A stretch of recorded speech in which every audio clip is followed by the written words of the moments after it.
Bienvenidos a nuestro canal Psicología Junguiana. En el episodio de hoy, titulado Gnosis Junguiana, el camino de la individuación, exploraremos el proceso de individuación, abordando las experiencias convocadas por la profundidad. Si has seguido nuestros vídeos anteriores, recordarás cómo exploramos la gnosis en el contexto de la psicología de Jung. Hoy nos sumergiremos aún más en este fascinante viaje hacia el autoconocimiento y la transformación personal. A lo largo de nuestras investigaciones, hemos descubierto cómo la mente humana, en su búsqueda de integración y plenitud, se aventura en las profundidades del inconsciente. En este proceso, nos encontramos con imágenes, símbolos y mitos que cobran vida, invitándonos a enfrentar nuestros miedos, deseos y conflictos más profundos. Nos sumergiremos en la experiencia del héroe que se enfrenta al dragón, símbolo de los desafíos internos que deben ser superados para alcanzar la plenitud. Descubriremos cómo estas imágenes y experiencias no solo nos guían en nuestro viaje interior, sino que también crean una base sólida para nuestro crecimiento psicológico y espiritual.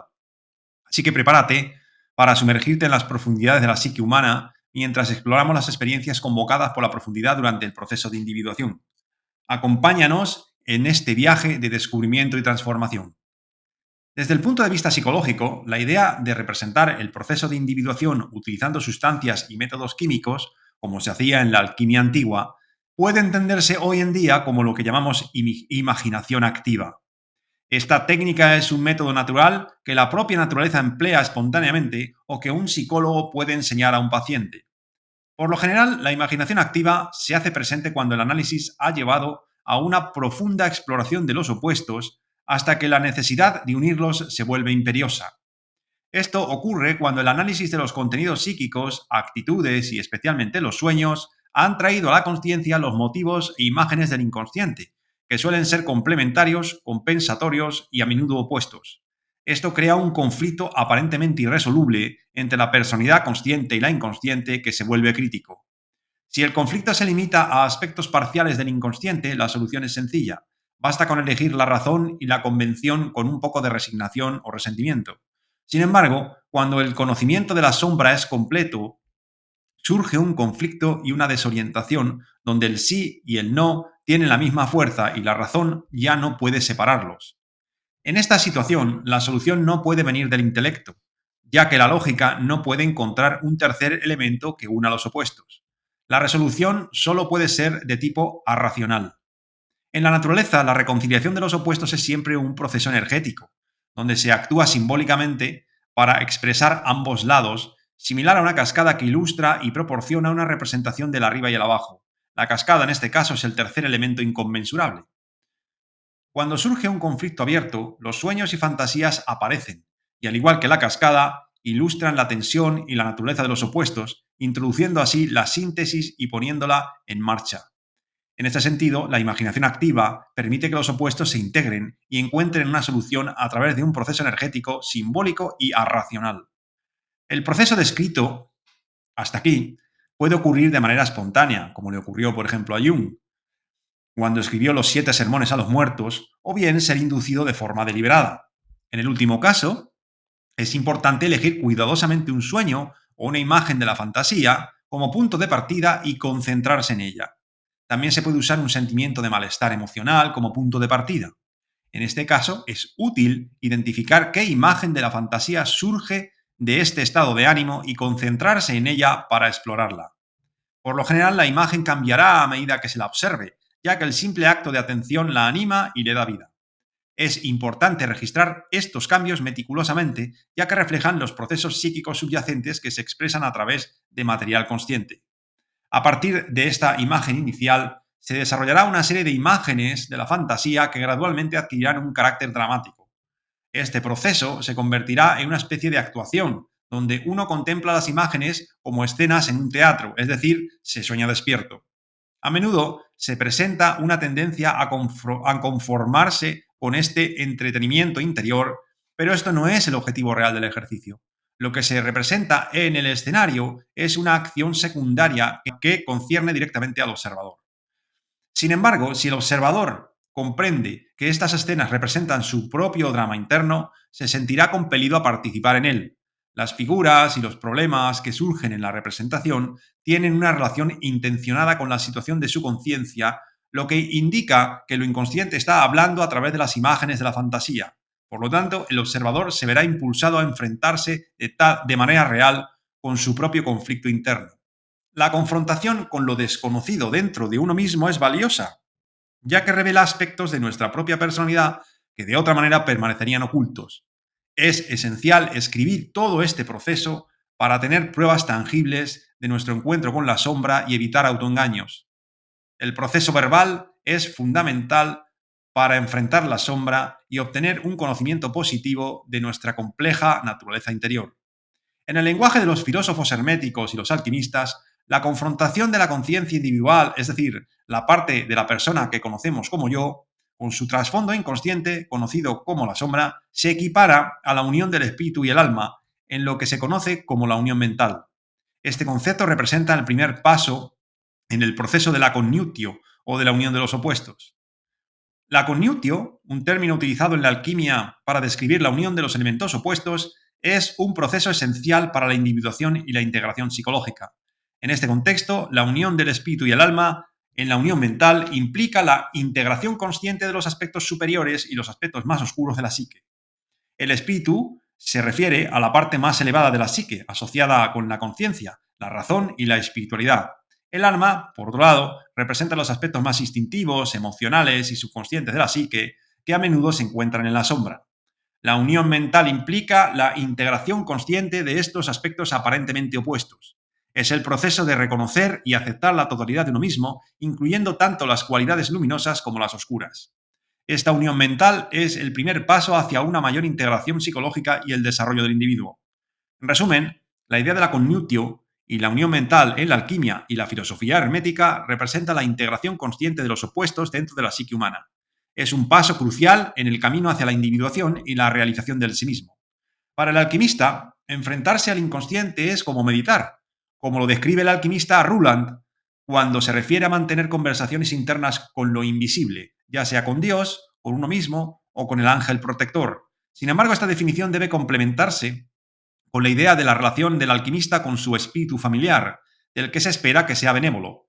Pero no todos los compañeros espirituales son igualmente confiables. Mercurio, por ejemplo, se revela como un compañero algo inconstante en los relatos alquímicos. Para entender desde una perspectiva psicológica el segundo nivel de la unión, que es la unión de la mente con el cuerpo, es necesario considerar cómo se presenta el estado mental que surge tras un conocimiento casi completo de la sombra. En este estado, la mente y el cuerpo están integrados de una manera que refleja el entendimiento profundo de los aspectos más oscuros de uno mismo. La sombra suele oponerse a la personalidad consciente desde el principio. Esta oposición es fundamental para la disparidad de la que surge la energía psíquica. Sin esta tensión, la atención necesaria estaría ausente. Donde hay una energía psíquica significativa en juego, no solo es posible, sino que incluso es necesario esperar una tensión correspondiente y una polaridad interna. Los opuestos son necesariamente de naturaleza caracterológica. La idea de que la sombra, que representa los aspectos oscuros y reprimidos de nuestra psique, está en una polaridad extrema con nuestra consciencia, significa que a menudo parece estar en conflicto directo con lo que sabemos y aceptamos conscientemente sobre nosotros mismos. Sin embargo, esta intensa polaridad no permanece sin equilibrio. En lo inconsciente hay procesos que trabajan para complementar y compensar esta tensión. Estos procesos, aunque no siempre son conscientes para nosotros, ayudan a suavizar y mediar la confrontación entre la sombra y nuestra conciencia.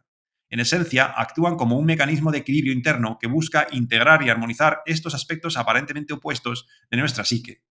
De la integración de estos en la conciencia surgen finalmente los símbolos unificadores.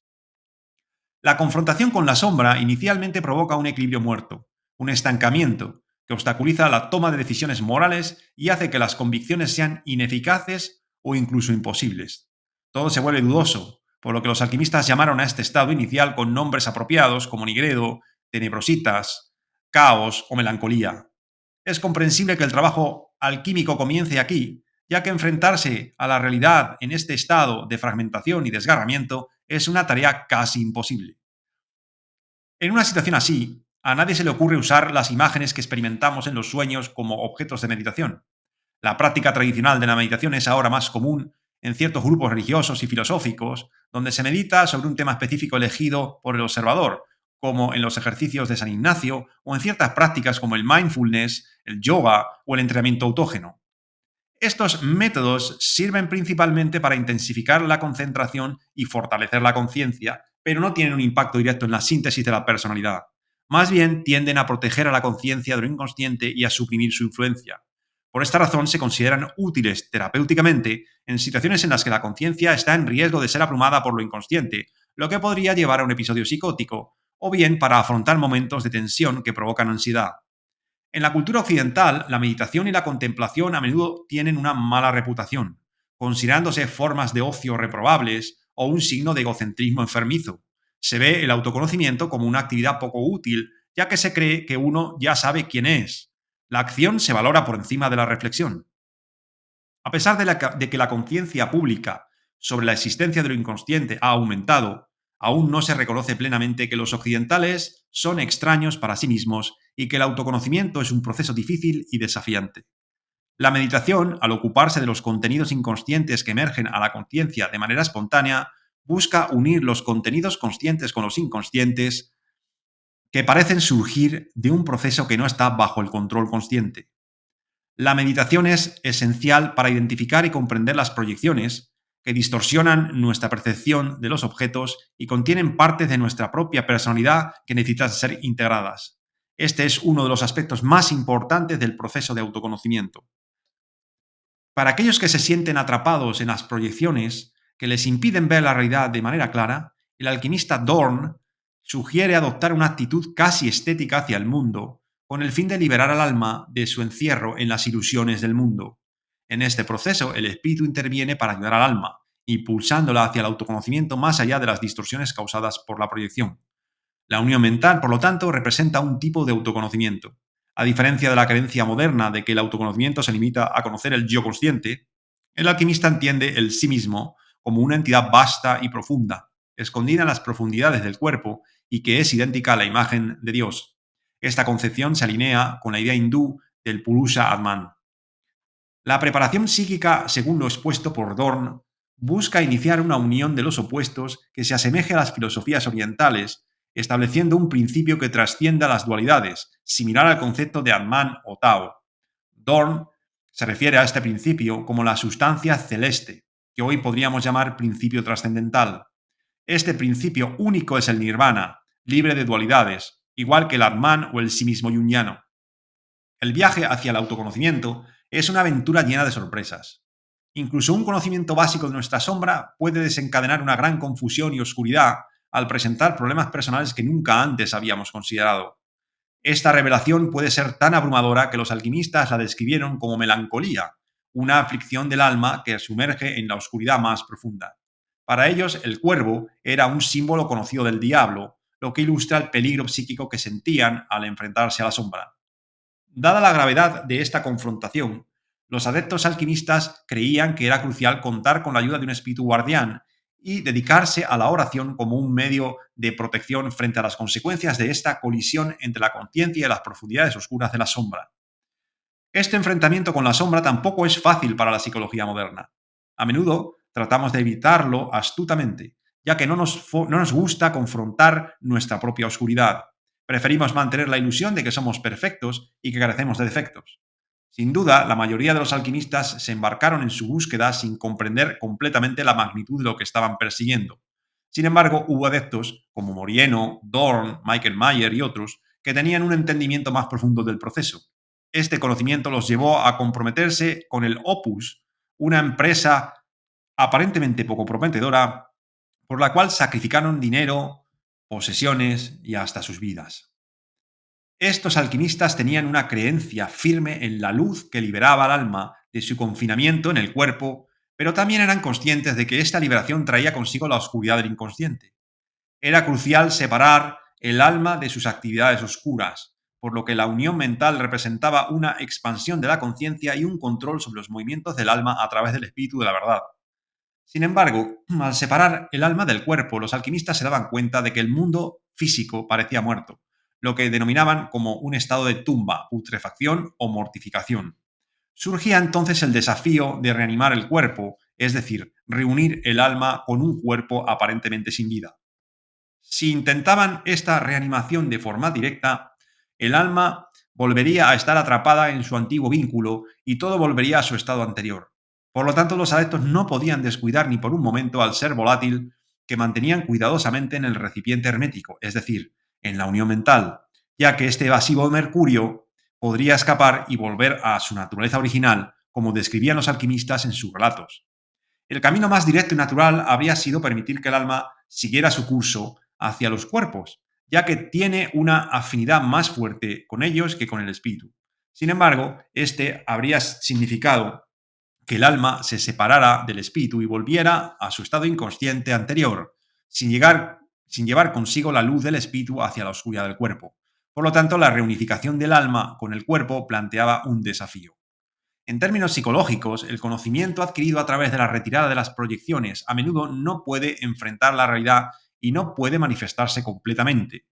Aunque inicialmente podemos mantener ideales considerados correctos mediante un esfuerzo de voluntad, con el tiempo el entusiasmo disminuye y nos enfrentamos a la lucha entre nuestra voluntad y la vida que intenta abrirse paso.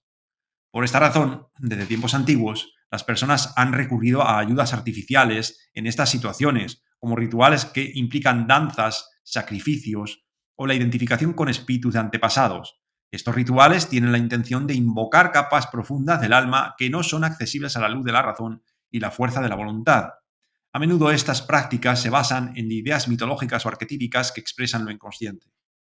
Estos rituales aún tienen su lugar en la sociedad actual, como lo demuestra el acto de comenzar y terminar el día con una oración. Sin embargo, su eficacia puede disminuir en individuos o grupos cuyas ideas arquetípicas se han vuelto obsoletas. A medida que el espíritu de la época cambia debido a la influencia de nuevas culturas o de nuevos conocimientos, estos rituales pueden convertirse en meras supersticiones.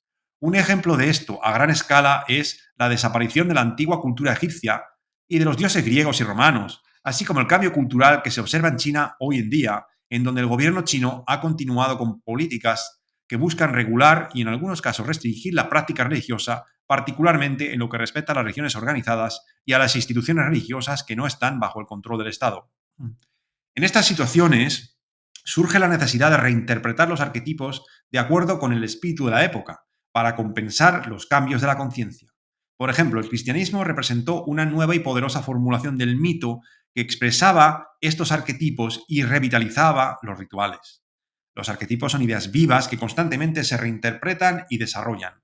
La misma doctrina cristiana es una reinterpretación y expansión de doctrinas anteriores, como lo evidencia la tradición del Dios hombre.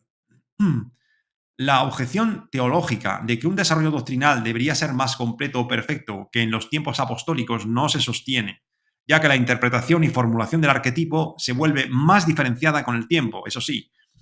Esto es evidente en la historia de los dogmas, como por ejemplo en el caso de la Trinidad, que no se encuentra explícitamente en los textos canónicos. Ahora bien, la experiencia religiosa, en ella, lo importante no es tanto cómo se formula un arquetipo, sino cuánto se apodera de nuestra vida. La idea viva siempre es perfecta y luminosa por sí misma. La formulación humana simplemente la expresa. La capacidad de formular intelectualmente un arquetipo no significa que se posea de manera más completa o perfecta.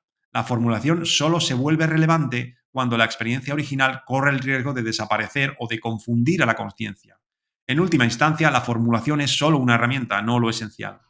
El psicólogo puede decidir dar el alta a un paciente si su neurosis ya no produce síntomas clínicos y simplemente se convierte en parte del problema humano general. Cuanto menos sepa el paciente sobre esto, mayores serán las posibilidades de que el tratamiento sea exitoso, ya que será más fácil para él aceptar que se está terminando la terapia cuando llegue el momento. Sin embargo, si el paciente percibe que el psicólogo sabe más de lo que dice, puede resistirse a dejarlo ir, lo cual es comprensible, pero puede prolongar innecesariamente el proceso. A menudo, los adultos tampoco saben cómo enfrentar los desafíos de la vida y son tan inconscientes que están dispuestos a aceptar cualquier respuesta o seguridad que se les ofrezca. Esta falta de conciencia alimenta el crecimiento de sectas y de todo tipo de ideologías, ya que buscan proporcionar respuestas a las preguntas no resueltas y a la seguridad que las personas anhelan. El psicólogo que se enfrenta a sus propios problemas mientras intenta ayudar a sus pacientes se encuentra inevitablemente con el desafío de la transferencia.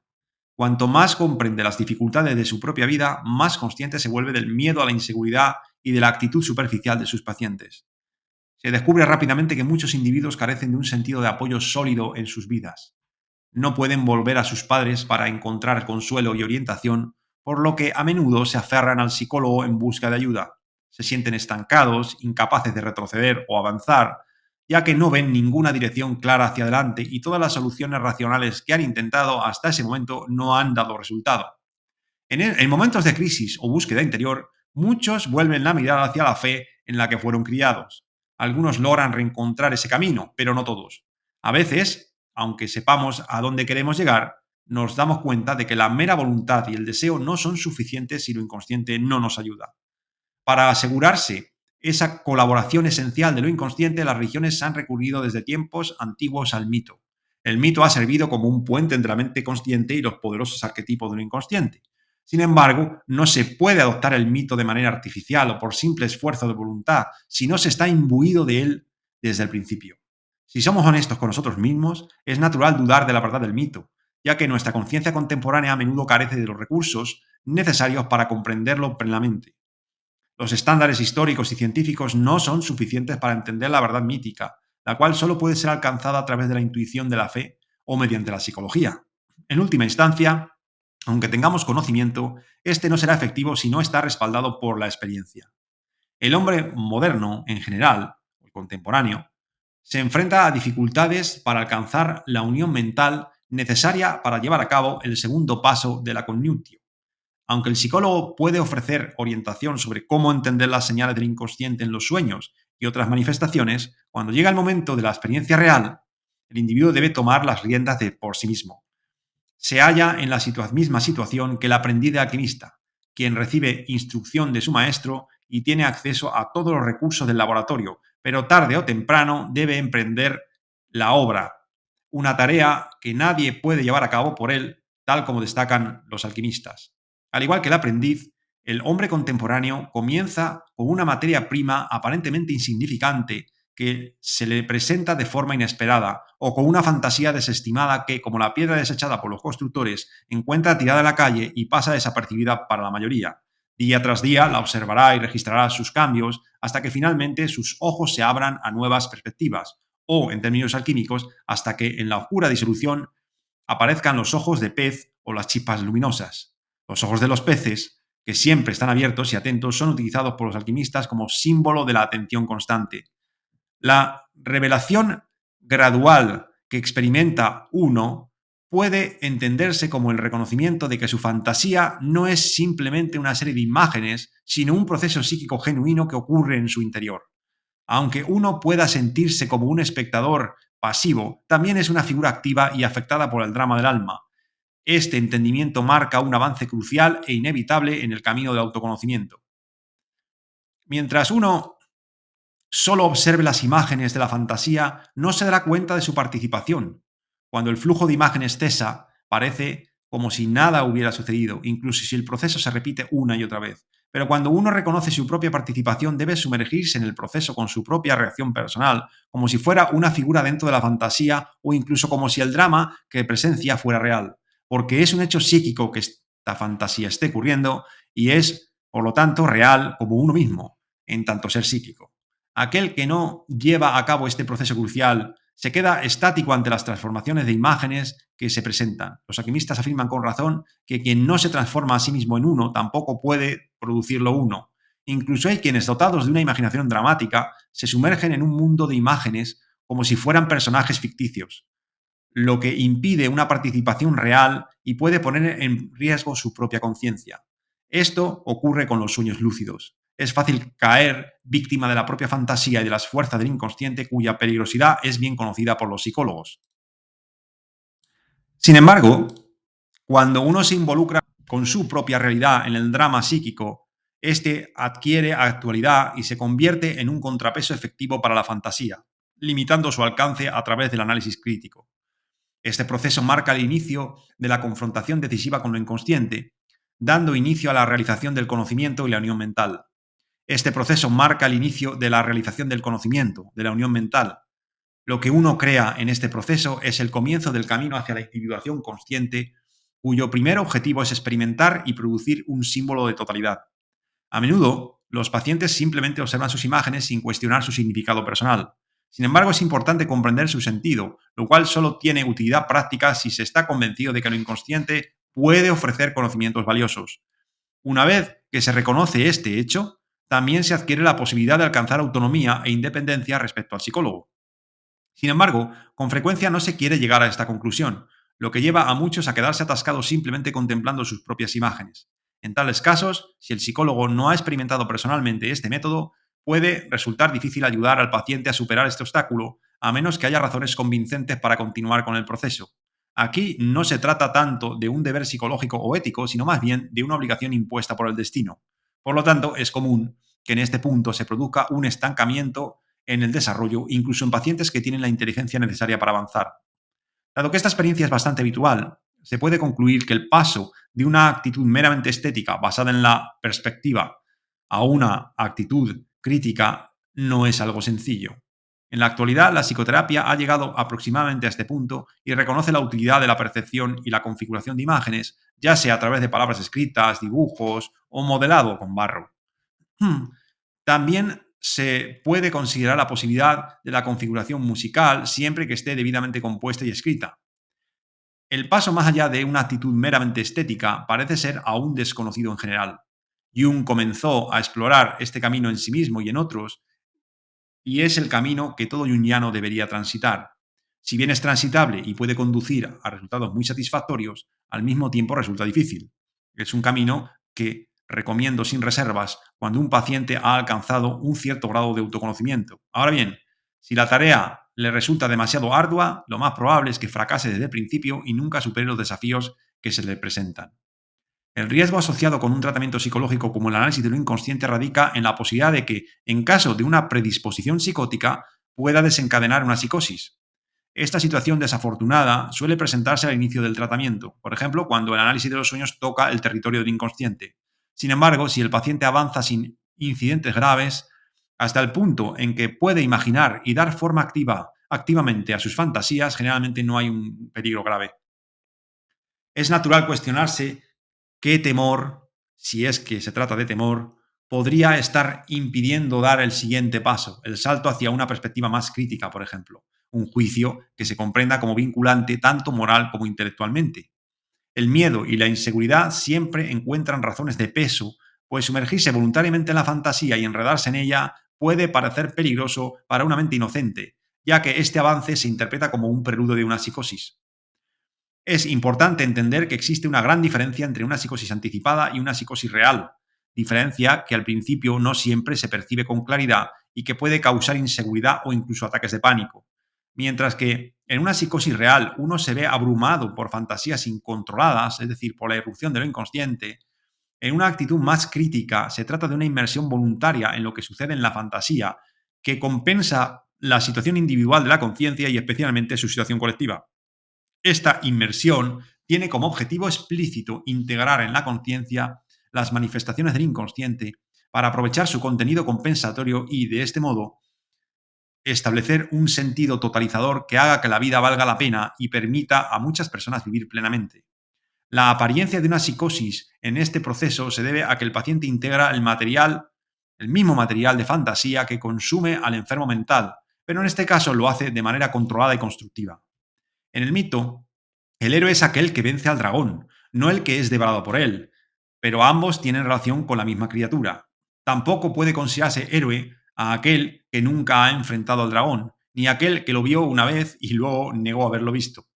Solo descubre y conquista el tesoro, es decir, la joya difícil de alcanzar, quien se atreve a enfrentarse al dragón y sobrevive. El héroe tiene derecho a confiar en sí mismo, pues ha confrontado los rincones oscuros de lo inconsciente ganando su sí mismo. Esta experiencia le otorga fe y confianza en la solidez del sí mismo, pues ha superado todo lo que lo amenazaba desde dentro, lo que le da cierta seguridad interior y lo capacita para la autonomía personal. Ha alcanzado lo que los alquimistas llaman la unión mental y los gnósticos la gnosis.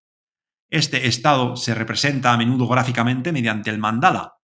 Estos dibujos suelen hacer referencia clara al cielo y a los astros, aludiendo así a algo similar al cielo interior, al firmamento, es decir, al microcosmos interior, a lo inconsciente colectivo, en términos jungianos. Estas imágenes, con el tiempo, ejercen una influencia tranquilizadora y establecen una especie de fundamento interno.